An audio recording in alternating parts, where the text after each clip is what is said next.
tunataka kutengeneza viwanda, kuzifanya nchi zetu ziwe industrialized, tutaweza kukompiti na nchi ambazo gharama yake ni 0.12 cents, wakati sisi is 10 times more.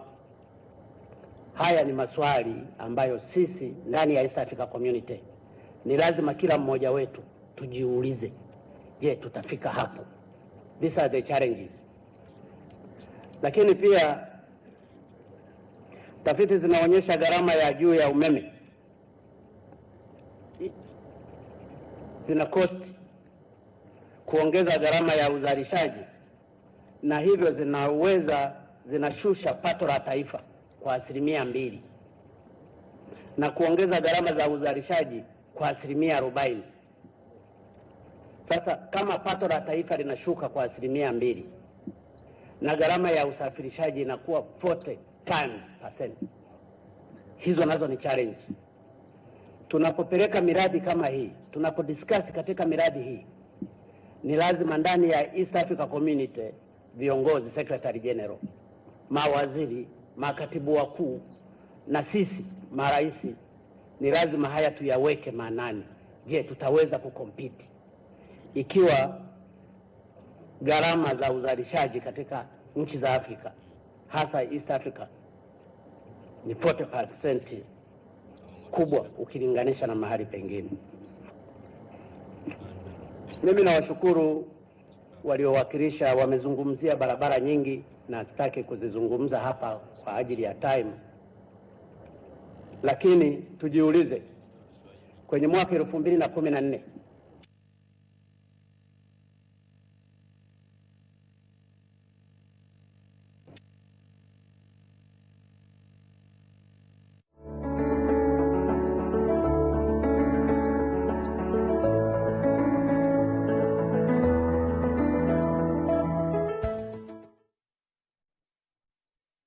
barabara, tujiulize kwa nini miradi mingine haikufanikiwa. Tulitakiwa tuangalie merits na demerits. Tunatakiwa tuangalie the challenges, kwamba kwa nini tunazungumza sisi marais wa East Africa Community tunapitisha miradi na implementation yake haipo. Kwa sababu kama una miradi 14 tu iliyokamilika, mingine iko kwenye progress almost 7 according to the report, wakati tulipeleka mingi, maana yake kuna problem. Sasa viongozi na Secretary General alitakiwa angalie hizo problem, badala ya kuja tena hapa kuomba tena kitu, wakati tunajua katika miradi hii tuliyoiomba kwa vyovyote haiwezi kutekelezwa yote. Inawezekana it will be less than that. Ni lazima tujue challenges behind, ili kusudi tujue namna ya kutackle hizo challenges na kuweza kwenda forward. Hii ni challenge kwa Secretariat, kwamba msitueleze maneno tu ya kuomba, mtueleze pia na maneno ya challenge yanayowahusu ninyi na yanayohusu challenges ndani ya East Africa Community. I'm sorry, lugha yangu is not always very good. I'm not a good politician anyway.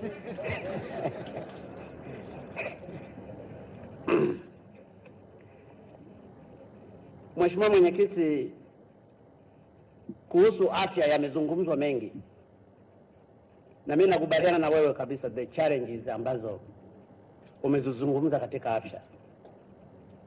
Sisi Tanzania tulijaribu especially katika miaka miwili iliyopita kuongeza ile budget ya afya kutoka kwenye bilioni 31 mpaka bilioni 200. Lakini problem ambayo tunaiface kulikia wewe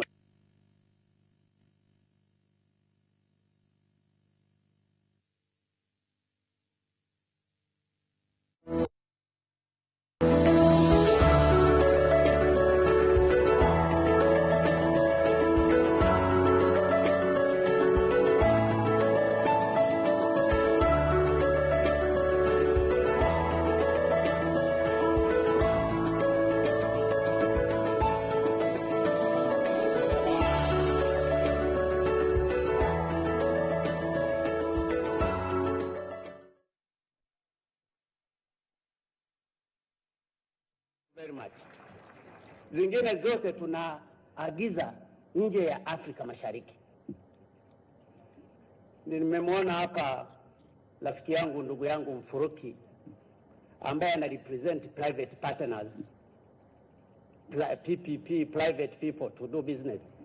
Kwangu hawajaja for the last 2 years. Sasa the room is there. Ninashukuru kwamba kuna private people ambao wako hapa. Come to Tanzania. We have more than 269 billion ambazo tutakuwa tunazitoa kwa ajili ya kununulia madawa. Kwa hiyo saa nyingine nitoe challenge kwa hawa private. They talk too much. And I think they are always after profit maximization. Let them come to the reality. Wafanye investment ya kweli, kwa sababu opportunity ipo. Lakini panapotokea kwenye conference kama hizi, they will always complain. They will always complain. Kwa hiyo Mfuruki, njoo invest kwenye nani hii na investors wengine. Sasa mengi yamezungumzwa hapa kuhusu investment. Zinazoikabili sekta hizi ni fedha. Na kama ulivyoona estimate iliyotolewa hapa ni 78 point something billion USA dollar. Na zilizopatikana ni less than 4 billion. Na hizo wamepreach, sio lazima watoe. Wanaweza wakapreach leo wakaweka condition za ajabu. Preach ni kitu kingine na kutoa ni kitu kingine. Utapewa condition hizi na saa nyingine condition huwezi ukazifikia. Kwa hiyo we have that challenge pia ambayo kama tunaziona. Kwa hiyo tafiti zinaonyesha kuwa kama nchi zetu zitaweza kufanya vizuri na kukusanya vizuri mapato yake, na mapato yale yakatumika vizuri, tunaweza tukasolve baadhi ya matatizo tulionayo. Lililokuwa linaongozwa, naeleza kwa hivi sasa nchi za Afrika zinapoteza wastani wa dola za Marekani bilioni 150 kila mwaka kutokana na utoroshaji wa rasilimali, illicit financial flow. Kiwango hiki ni kikubwa, kingeweza kutumika vizuri. Sasa mimi nitoe wito, kwa sababu nazungumza hapa, tuna mawaziri, tuna makatibu wakuu, tuna watendaji ndani ya serikali, wote ndani ya East Africa Community. Tubadilishe mawazo yetu.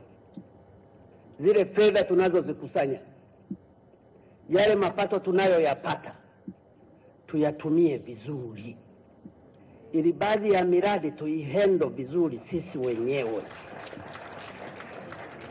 Tunahitaji development partners na wanafanya kazi vizuri sana.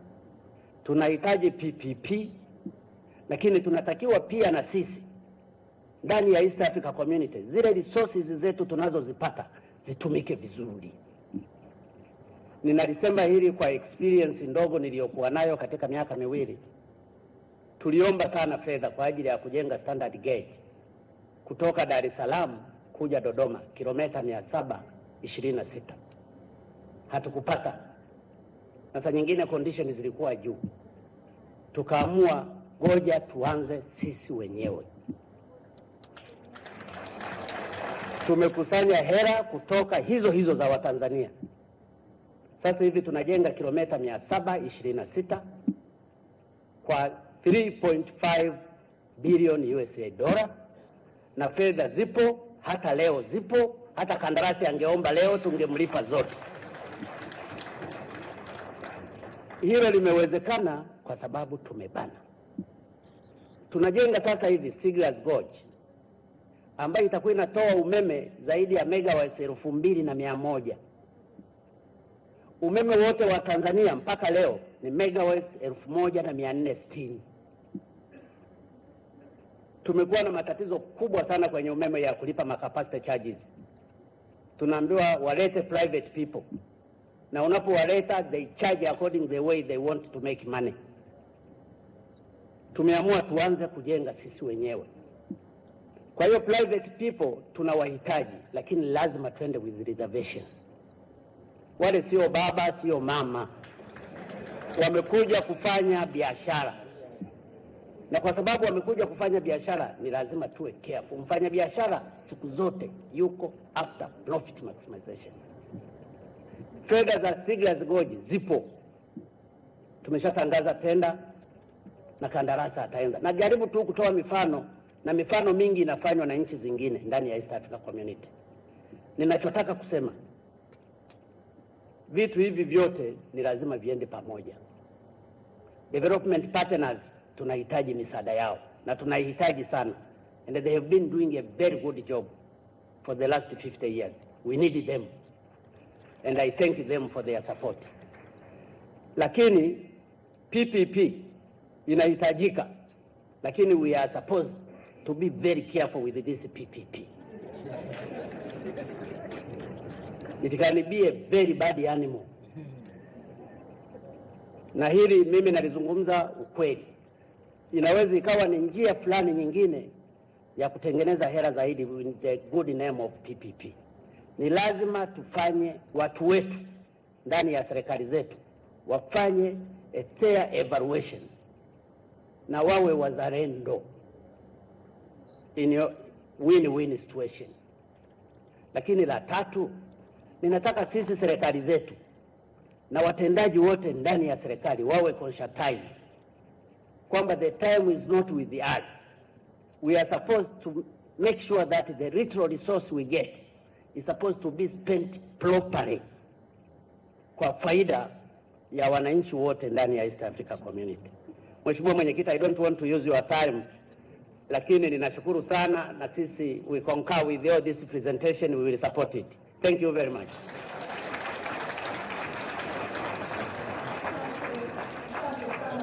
And just to reiterate there, I think very important, the discussion around taxes, the illicit flows, but also let us use our taxes well, let us use them efficiently. And I think, ladies and gentlemen, we'll all agree that there is no pride in a man who takes money from his neighbor to keep his home going.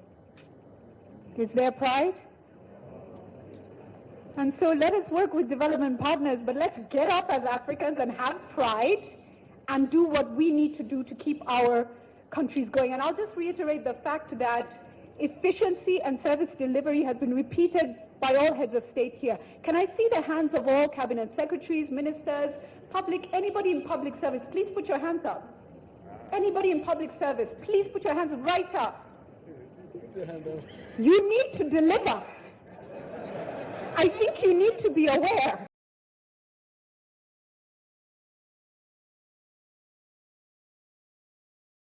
Delivery. So we are hearing this from each of our speakers. And now, very excited to welcome to take the podium, His Excellency, President Salva Kiir Mayardit. Over to you, sir. Let's give him a round of applause as he takes the podium. Thank you.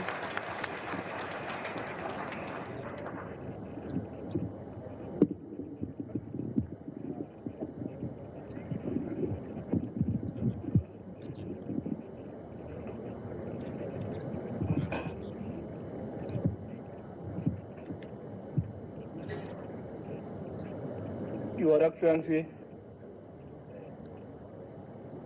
President Museveni, President of the Republic of Uganda, Your Excellency Uhuru Kenyatta, President of the Republic of Kenya, Your Excellency Dr. John Magufuli, President of Tanzania, my brothers, representatives of the President of Rwanda and Burundi, all the attendants, good afternoon.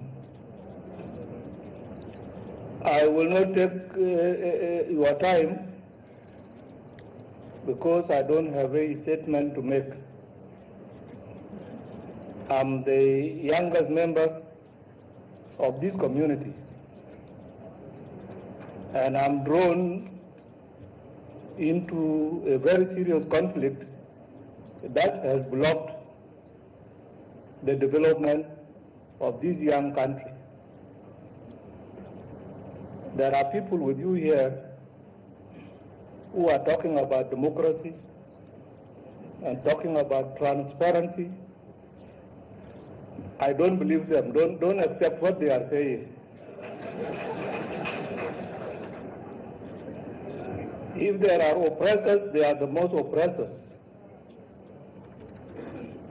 Now, we were supposed to resolve the conflict that we have in South Sudan. And we were going to go to Addis Ababa just the last week. And 48 hours before going for what was called revitalization of the agreement signed in 2015, as a revitalization of this agreement, we were surprised by sanctions announcement on South Sudan by the President of the United States of America, sanctioning South Sudan not to buy any arms. Now, if you do that, what do you think will be the incentive of the rebels, those who are carrying guns against that country? If that country is now tied, the hands are tied behind, and then you are told to go and fight, or you don't fight, according to you. Those people don't have any incentive to talk seriously for peace. And as a result, that meeting ended without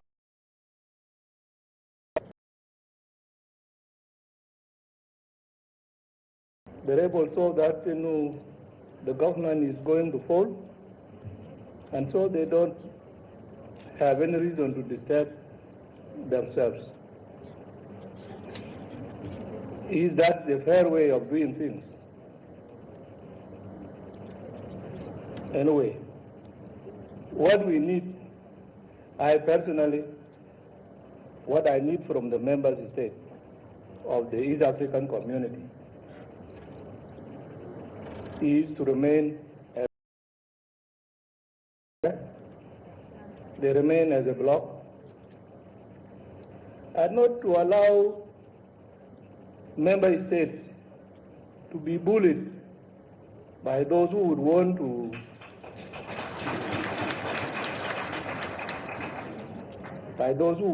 cow them down, so that they take whatever resources they take